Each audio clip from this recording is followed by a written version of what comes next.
Minister of Fiji, for assisting us in rebuilding our school.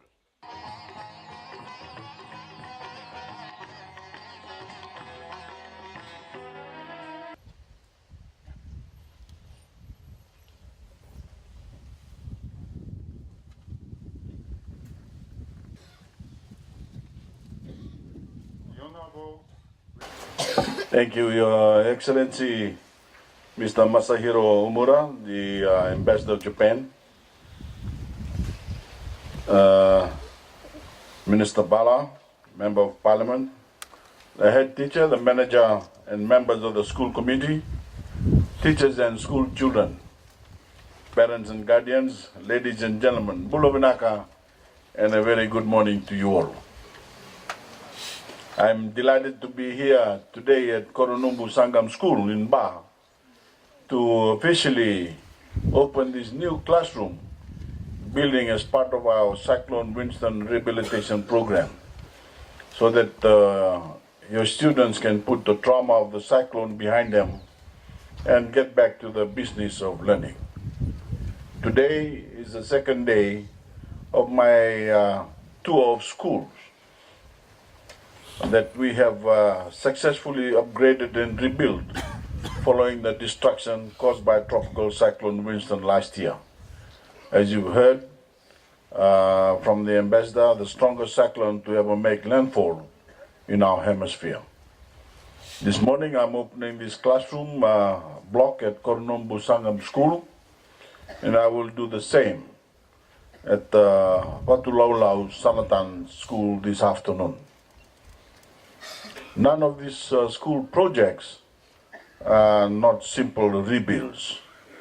These schools have all been reconstructed to a far higher standard, worthy of the students who rely on them and more resilient to the severe effects of climate change. And this opening of Koronubu Sangam School represents an investment of over $243,000 by the Japanese government, and we thank His Excellency for being here this morning, and to bring it to a climate resilient level of construction. And we thank the Japanese government for their commitment to aid the students of Koronubu Sangam School. Ba also saw the full brunt of the destructive force of Cyclone Winston last year, and the students of Koronubu Sangam School, along with countless young people throughout our islands, were on the front lines of the brutal winds and torrential rains that devastated vast stretches of Fiji. So I know I don't need to remind anyone here of the heartbreak and misery that the cyclone brought to our shores, because your community experienced that firsthand. In the wake of the cyclone, I was in villages and communities all over Fiji, leading relief teams and assessing the extent of the damage and destruction. It was a trying time for the Fijian people as we mourn those we lost to the storm and begin to pick up the pieces of communities that have been brought to their knees. We knew it would take time to rebuild all the homes, the schools and other infrastructures that were washed away, because we knew we needed to get this right on the first go. We knew we had to build back better, because building to the same standard as before would spell disaster for Fiji when the next cyclone reached our shores. Because the experts have already warned us that storms like Winston are only going to become more frequent and more severe due to the catastrophic effects of climate change. The reality is there is considerable work to be done to prepare ourselves for what is to come. 90% of the schools we are rebuilding from Cyclone Winston were built with no structurally approved plans, leaving our students vulnerable to climate-related catastrophe. We can't afford to rebuild to that standard, because to do so would stick us in a costly cycle of rebuilding year after year and put the lives of our students at risk. I'm not prepared to let that happen, my government isn't just rebuilding, we are building back better. And every school we reconstruct is being built to code to withstand severe weather events.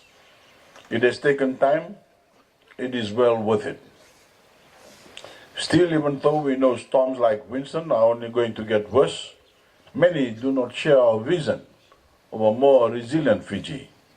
They only think short term and want us to rush this process along.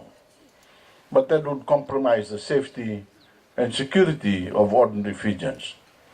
That is not responsible, and that is not really true leadership. My government isn't taking the easy road. We aren't hurrying to put up schools that will only stand for a year or for a single term in office. We are building schools, and we are building a Fiji that will last. Schools that will stand for generations, homes that can be depended on to keep our people sheltered, and infrastructure that can be relied upon in times of crisis.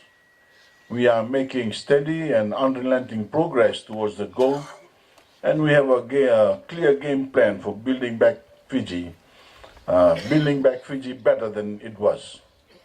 This financial year, we have seen enormous resources poured into our rebuilding effort, and we've already completed the vast majority of groundwork to reconstruct many of our schools.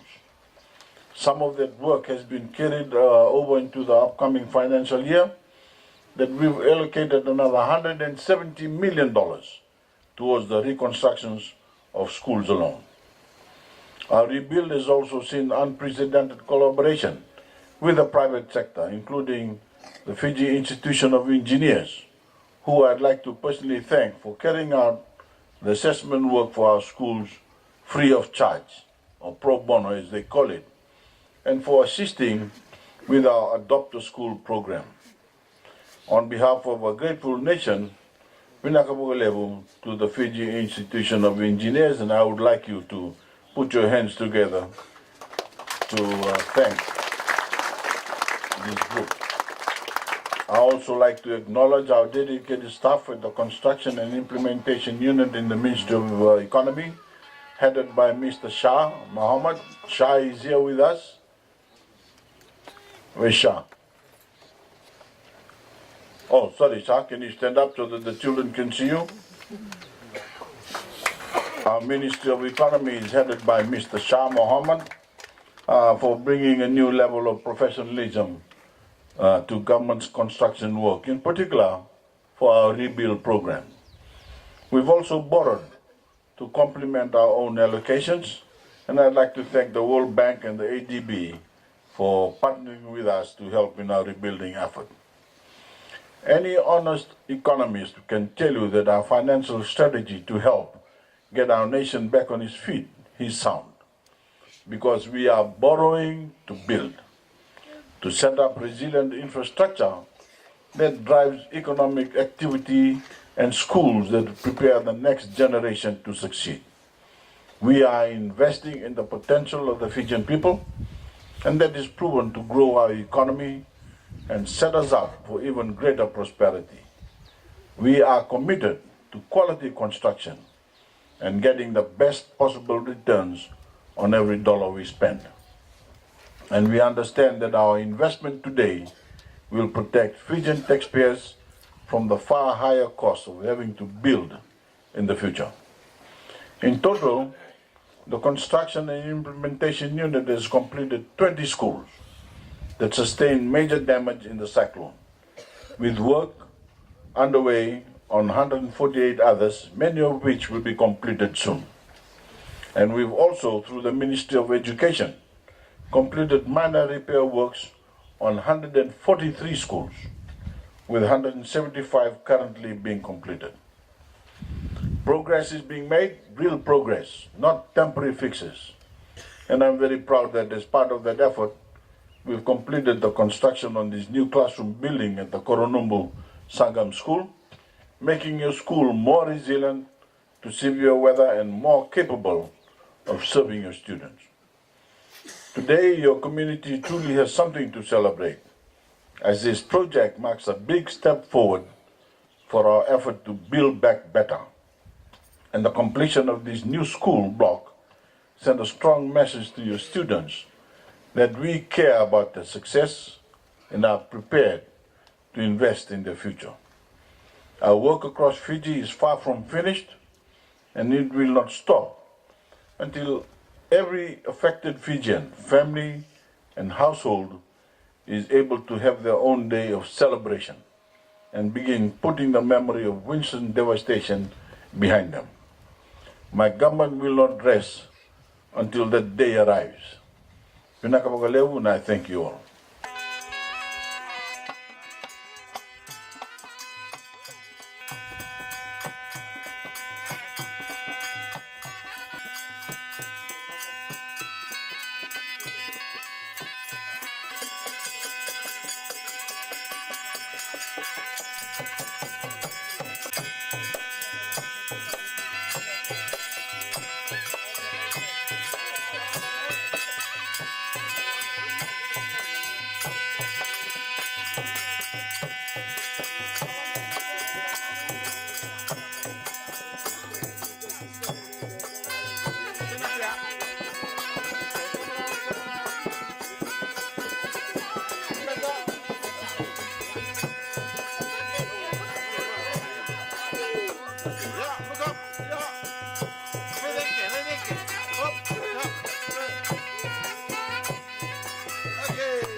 Okay, thank you very much. Thank you.